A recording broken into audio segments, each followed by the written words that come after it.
परमेश्वर आपको आशीष दे। आपके घर आने में हमें खुशी होती है। हम में से हर एक के लिए परमेश्वर ने महान चीजें संजोई हैं। यदि आप कभी भी हमारे क्षेत्र में आए तो हमारी किसी भी प्रार्थना सभा में शामिल हो, हमारा वादा है हम आपको घर जैसा एहसास देंगे। पर टीवी देखने के लिए धन्यवाद। मैं हमेशा हंसने हंसाने से शुरू करना चाहता हूँ, और मैंने इन 3 बेटों के बारे में सुना जो घर छोड़कर बाहर गए और बहुत समृद्ध हुए। वो वापस इकट्ठे हुए उन उपहारों के बारे में बात कर रहे जो वो अपनी माँ के लिए लाए थे। पहले वाले ने कहा, मैंने माँ के लिए एक बड़ा घर बनाया है। दूसरे वाले ने कहा, मैं माँ के लिए एक फैंसी कार लाया हूँ। तीसरे वाले ने कहा, क्योंकि माँ को बाइबल पढ़ना बहुत पसंद है पर वो देख भी नहीं पाती, मैं उसके लिए एक खास ट्रेन तोता लाया हूँ जो पूरी बाइबल कोट कर सकता है। कुछ महीनों में उन्हें अपनी माँ से पत्र मिला जिसमें लिखा था, मिल्टन, जो घर तुमने मेरे लिए बनाया वो बहुत बड़ा है। जेरल्ड, वो कार जो तुमने मेरे लिए खरीदी वो बहुत छोटी है।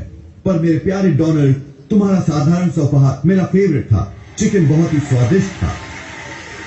अपनी बाइबल ऊपर उठाइए, कहिए जैसे सच्चे मन से, ये मेरी बाइबल है। मैं वो हूँ जो इसमें लिखा है। मेरे पास है जो ये कहती है कि है। मैं वो कर सकता हूँ जो ये कहती है कि कर सकता हूँ। आज मुझे परमेश्वर का वचन सिखाया जाएगा। मैं निडरता से स्वीकारता हूँ। मेरा मन सतर्क है। मेरा हृदय ग्रहणशील है। मैं कभी भी वही नहीं रहूंगा। यीशु के नाम पर प्रभु का आशीष हो। देखिए याकूब की जुर्रत, वो परमेश्वर से आशीष मांग रहा है। एक धोखेबाज की जिंदगी जी लेने के बाद, लोगों का फायदा उठा लेने के बाद, भाई का जन्मसिद्ध अधिकार चुरा लेने के बाद, निश्चय ही परमेश्वर ने कहा होता, याकूब, तुम वो आखिरी इंसान हो इस धरती पर जिसे मैं आशीष देने का सोचूं। नहीं, परमेश्वर ने कुछ इस तरह कहा, याकूब, मुझे पसंद है ये सच्चाई कि तुम निर्भीक होकर मेरे सिंहासन के पास आए। तुम जानते हो कि मैं अनुग्रह से भरपूर हूं। तुम जानते हो कि जहां पाप रहता है वहां अनुग्रह उससे भी ज्यादा रहता है। परमेश्वर ने न केवल उसे अपनी आशीष दी, पर उन्होंने उसका नाम बदल दिया। याकूब से, जिसका मतलब था छलने वाला, वो इज़राइल बना, जिसका मतलब है परमेश्वर का राजकुमार। आज मैं आपसे बात करना चाहता हूं बारिश आ रही है के बारे में। मैं बहुत साल पहले अफ्रीका में था और वहां भयंकर सूखा पड़ा था। जमीन इतनी सूखी थी कि वो टूट रही थी। सारी वनस्पति सूख गई थी। मवेशी जीवित नहीं बचे थे। ये पूरी बंजर थी, खाली, कोई जीवन नहीं, सिर्फ इसलिए कि कोई बारिश नहीं हुई थी। अब हर व्यक्ति ऐसे सूखे के दौर से गुजरता है। सूखे का मौसम जब हम कुछ होता हुआ नहीं देखते। हमारे बड़े सपने हैं, हम परमेश्वर की प्रतिज्ञाओं पर खड़े हैं, पर हम कुछ भी होता नहीं देखते। ये सूखा और बंजर है। आप एक क्षेत्र में आशीषित हो सकते हैं जबकि दूसरे में सूखाग्रस्त। आपका कामयाब करियर हो सकता है पर अपने विवाह में संघर्ष। एक सूखा आपके रिश्तों में, या आपका विवाह बढ़िया हो सकता है पर आप स्वस्थ नहीं रहते। एक सूखा आपकी सेहत में। मैं एक महिला को जानता हूं जिसके पास सब कुछ है। वो खूबसूरत है, टैलेंटेड है और कामयाब है, पर साल दर साल वो उसी व्यसन से संघर्ष करती रही है। बहुत आसान है ये सोचना, हमेशा ऐसा ही रहने वाला है। मैं अकेलेपन में ही रहूंगी। मुझे हमेशा इस डिप्रेशन से जूझना पड़ेगा। मैं अपने रुपए पैसे में संघर्ष करती रहूंगी। खैर, मैं ऐलान करना चाहता हूं कि 2014 में उस सूखे का अंत होने वाला है। कोई भी क्षेत्र कंगाली का, सूखे का, अकेलेपन का, हर खाली जगह, यदि आप विश्वास में बने रहेंगे तो परमेश्वर अनुग्रह की बारिश करने वाले हैं। चंगाई की बारिश, बहाली की बारिश। भजन संहिता 68 वचन 9 में लिखा है, हे परमेश्वर, तूने बहुतायत की वर्षा की। आप इसे अपनी आत्मा में क्यों नहीं उतार लेते? आप एक बहुतायत की वर्षा देखने ही वाले हैं। हर सूखा केवल अस्थाई है। वो सूखे का दौर हमेशा नहीं रहने वाला। क्यों? वर्षा आ रही है। वो व्यसन आपके पूरे जीवन आपके साथ नहीं बना रहेगा। बारिश आ रही है। वो संघर्ष और अभाव आपका भाग्य नहीं, ये टेम्पररी है। बारिश आपकी तरफ आ रही है। आप में से कुछ सूखाग्रस्त रहे हैं अपने स्वास्थ्य में, लाइलाज पीड़ा, आपकी तबीयत ठीक नहीं, आपको छतरियां बाहर निकालने की जरूरत है। मैं बादलों को बनते देख रहा हूं। शायद आपके करियर में आपको अटकाव महसूस हो रहा है। आपको अच्छी ब्रेक मिलती न लग रही हो। आपको उस प्रमोशन के लिए नजरअंदाज किया गया। निराश मत होइए, परमेश्वर के पास आपके लिए कुछ बेहतर है। ये कोई बूंदाबांदी नहीं होने वाली, थोड़ा सा छिड़काव नहीं, बल्कि मूसलाधार बारिश। बारिश बहुतायत की। जब आप सुबह उठेंगे आपको घोषणा करने की जरूरत है, हे पिता, धन्यवाद कि वो सूखा खत्म हो रहा है और वर्षा होने वाली है। धन्यवाद कि 2014 में मैं अपने जीवन में आपकी भलाई की बहुतायत देखूंगा। मेरा एक दोस्त है जिसकी पत्नी कुछ समय पहले कैंसर के कारण गुजर गई। वो 30 साल से शादीशुदा थे, हाई स्कूल से बेस्ट फ्रेंड्स रहे थे। उनके बच्चे बड़े हो गए थे और बहुत ही कामयाब थे। जब उन्होंने सोचा कि उन्होंने इस नए दौर में कदम रखा है, वो यात्राएं करेंगे, एक दूसरे के साथ का आनंद लेंगे, उस पर यह बीमारी आन पड़ी। महीनों महीने उसने उसकी देखभाल की, उससे रानी सा व्यवहार किया, उससे विश्वास के साथ इस रोग से जंग लड़ा। अंत में स्वर्ग से धार गई। उसके लिए ये बहुत कठिन था। वो एक मजबूत व्यक्ति था, बहुत गहरा विश्वास था, पर वो इतना कठिन था कि उसने ऐसी कल्पना भी नहीं की थी। उसने बताया कि कैसे अपने घर पर रात को अकेले उसे इतना खोया हुआ महसूस होता, इतना खालीपन। वो बिस्तर पर हाथ बढ़ाता तो वहां वो अब नहीं थी। उसने कभी सपने में भी ना सोचा था कि जीवन इस तरह होगा। वो सूखे में था, वो कड़वाहट से भर सकता था, अवसाद से। उसे खाली जगह पर गुजारा कर लेना आसान होता, पर वो ये सिद्धांत समझता था कि शायद सूखा आए। खुश दौर होते हैं जहां आप खाली महसूस करते हैं, पर वो आपकी कहानी का अंत नहीं। बारिश आ रही है। शास्त्र वचन में लिखा है कि विलाप शायद कुछ समय के लिए हो, एक रात के लिए, पर आनंद सुबह आता है। बारिश खुश बंजर जमीन को लेती है और उसमें नया जीवन ले आती है। शायद ऐसा रहा हो महीने के लिए, एक साल के लिए या 20 साल के लिए, पर जब बारिश आती है वो चीजें जो मर गई लगती हैं खिलने लग जाती हैं, हरी भरी हो जाती हैं। उन्हें बस थोड़ी सी वर्षा चाहिए था। जो आप शायद सोचें कि खत्म हो गया, किसी प्रियजन को खोना, सपने को खोना, रिश्ते को खोना, आप अकेले महसूस करते हैं, खाली, जैसे कभी नहीं बदल सकता। नहीं, आपको बस चाहिए थोड़ी सी बारिश। वो परमेश्वर जिसकी हम सेवा करते हैं कह रहे हैं, मैं तुम्हारे बंजर स्थानों पर बारिश करने वाला हूं।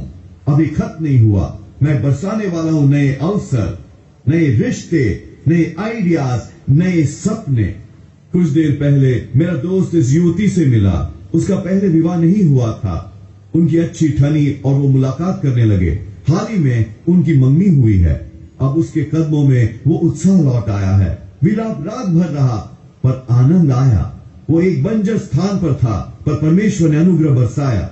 अब आप में से कुछ आज आप उस सूखे स्थान पर हैं। बातें उस तरह नहीं ढली जैसी आपने आशा की थी। कुछ कठिनाइयों से गुजरे हैं, पर ये अंत नहीं है।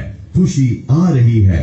आप शायद सूखाग्रस्त हो, पर बारिश आपकी ओर आ रही है। ये आपका खिलने का वर्ष है, खिलने और फलने फूलने का। ये आपका वो साल है जब आप देखेंगे नई वृद्धि, नए अवसर।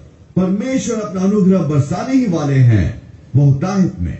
देखिए, वो आपका शोक नाश में बदल देंगे, आपका दुख खुशी में, आपका अकेलापन प्रेम में।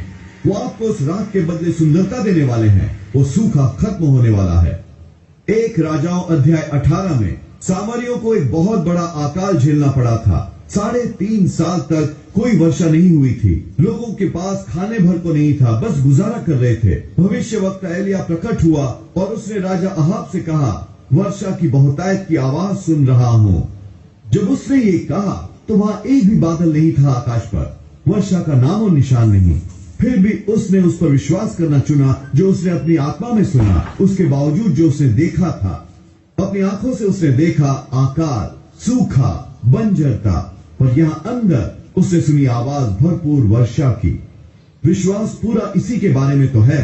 आपको उस पर विश्वास करना होगा जो आप अपने हृदय में सुनते हैं, चाहे आप इससे उलट ही देख रहे हों। आप सुनते हो बहुतायत, पर शायद आप देखते हो अभाव। आप सुनते हो सेहतमंदी, पर आप शायद देखते हो बीमारी। आप बारिश सुनते हो, पर आप आसपास देखते हो शायद सूखा। मुझे यकीन है अहाब ने सोचा होगा, गर्मी ने एलिया को पगला दिया है, क्योंकि आसमान में एक भी बादल नहीं है, कोई बारिश नहीं होने वाली। बहुत आसान है खुद को बातों से वर्गला देना उससे जो परमेश्वर करना चाहते हैं। परमेश्वर कह रहे हैं, तुम्हारे जीवन में अनुग्रह की बहुतायत बरसने ही वाली है। सूखा खत्म होने वाला है। तुम देखने वाले हो चंगाई, बहाली, नए अवसर, नई वृद्धि। अब राजा अहाब की तरह न बने।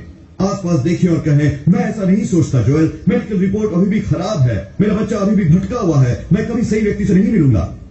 नहीं, आप एलिया की तरह क्यों नहीं होते और इस पर विश्वास करने की निर्भीकता रखे जो परमेश्वर ने आपके हृदय में डाला है। आप ऐलान क्यों नहीं करते, वो बारिश आ रही है, अनुग्रह आ रहा है। 2014 मेरे खिलने का साल है, खिलने का, फलने फूलने का, नई वृद्धि देखने का। एलिया कार्मेल पर्वत की चोटी पर गया। उसने अपने सहायक को कहा कि जाएं और पहाड़ के दूसरी तरफ देखें और देखें कि बारिश का कोई आसार है। उसने अपने विश्वास के पीछे कार्य किया। वो इसके बदलने की उम्मीद कर रहा था। वो सहायक वापस आया और उसने कहा, नहीं एलिया, आकाश में एक भी बादल नहीं है, बारिश नहीं होगी। एलिया निराश नहीं हुआ। उसने ये नहीं सोचा कि शायद मैंने परमेश्वर को गलत सुना होगा। उसने उससे कहा कि वापस जाए और दोबारा देखें। वो गया और वापस आया वही खबर लेकर, कुछ नहीं, कोई बादल नहीं। ये 6 बार हुआ। यदि आप बहुतायत देखने वाले हैं तो आप लोगों को अपनी बातों से खुद को बहलाने नहीं दे सकते। शक और निराश के शब्दों को जड़ न पकड़ने दें। लोग शायद आपको बातें कहें जैसे, तुम्हें लगता है तुम ठीक हो जाओगे? मेरी दादी इसी बीमारी से मरी थी। क्या तुम्हें लगता है तुम्हें वो पोजीशन मिलेगा? मुझे नहीं लगता तुम क्वालिफाइड हो। उसे एक कान से आने और दूसरे से जाने दें। लोग आपका भाग्य नहीं तय करते, परमेश्वर करते हैं। जो आप अपनी आत्मा में सुनते हैं वो ज्यादा शक्तिशाली है उस किसी भी नेगेटिव शब्द से जो आपके लिए बोला गया है। यदि आप ध्यान से सुनेंगे तो आप बहुतायत की आवाज सुनेंगे, वृद्धि की आवाज सुनेंगे, नए स्तरों की आवाज सुनेंगे। वो सृष्टि के रचयिता है जो उन महानता के बीजों को बाहर लाने को बुला रहे हैं। परमेश्वर नहीं चाहते कि आप वहां रहें जहां आप हैं। उनके पास नए स्तर हैं, पर आपको उनके साथ सहमत होना पड़ेगा। आपको इस क्षण को प्रज्वलित करना होगा और कहना होगा, हाँ, आज ये मेरे लिए है। मेरा बच्चा शायद भटक गया हो, पर मैं चिंतित नहीं हूं। मैं बहाली की आवाज सुनता हूं। मैं जानता हूं कि बारिश आने वाली है। मैं शायद ठीक महसूस न करता हूं, मैं निराश नहीं हूं। मैं चंगाई की आवाज सुनता हूं। मैं एक क्षति से गुजरा हूं। मैं उदासी में नहीं जी रहा। मैं नई शुरुआतों की आवाज सुन रहा हूं। मैं जानता हूं कि सूखा खत्म होने वाला है और बारिश आने वाली है। जब मैं आपको देखता हूं तो पता है मैं क्या सुनता हूं? सपनों के साकार होने की आवाज, शादियों की बहाली की आवाज, उस बच्चे की आवाज जिस पर आप विश्वास किए हैं, दिव्य संपर्कों की आवाज। आप सही व्यक्ति से मिल रहे हैं। मैं नए अवसरों की आवाज सुनता हूं। ये बहुतायत की आवाज है। 7वीं बार वो सहायक वापस आया और कहा, एलिया, इस बार मैंने एक छोटा सा बादल देखा है आकाश में। ये ज्यादा नहीं था। अपनी उम्मीदें मत बढ़ा लो। ये बस मनुष्य के हाथ के आकार का था। एक बात मुझे परमेश्वर के बारे में बहुत पसंद है, वो ये कि वो कुछ छोटा सा लेते हैं और उसे बड़ा बना देते हैं। परमेश्वर को पूरा आकाश नहीं चाहिए कि वो बादलों से भरा हो। वो एक छोटा सा बादल भी ले सकते हैं। ज्यादातर लोग उसे खारिज कर देते हैं। ये कुछ नहीं है, ये महत्वहीन है। फिर भी परमेश्वर उससे मूसलाधार बारिश ला सकते हैं। मैं क्या कह रहा हूं? आपको अपने पीछे कई लोग नहीं चाहिए। आपको बस अपने पीछे एक सही आदमी चाहिए। आपको सबसे ज्यादा पावरफुल होने की जरूरत नहीं या सबसे ज्यादा इन्फ्लुएंशियल। परमेश्वर ने एस्तर नाम की एक किशोरी को इस्तेमाल किया, एक अनाथ को पूरे इजराइल को बचाने के लिए। उसने गधे का इस्तेमाल किया एक भविष्यवक्ता से बात करने को। हम में से ज्यादातर लोग गधे की तरफ ध्यान भी नहीं देते। वो महत्वहीन है। परमेश्वर ने गोफन का इस्तेमाल किया और कुछ पत्थरों का गोलियत को हराने के लिए, और दाऊद एक चरवाहे लड़के को जिसने कोई ट्रेनिंग नहीं ली थी इजराइल के सिंहासन पर बिठाने को। उस छोटे से बादल को खारिज न करें। परमेश्वर कुछ छोटा लेकर उसे कुछ महान बना देते हैं। इसी तरह लेकवुड चर्च की शुरुआत हुई। 1939 में मेरे पिता ने तय किया उस चर्च को छोड़ देने का जिसकी वो पासबानी कर रहे थे। जिस डिनोमिनेशन में वो थे उससे वो सीमित महसूस कर रहे थे। उन्होंने अपने अंदर कुछ बड़ी बात की आवाज सुनी। डैडी एक नया चर्च शुरू करना चाहते थे, पर उनके पास कोई पैसा नहीं था। उनके पास कोई बिल्डिंग नहीं थी। आकाश में एक बादल तक नहीं था।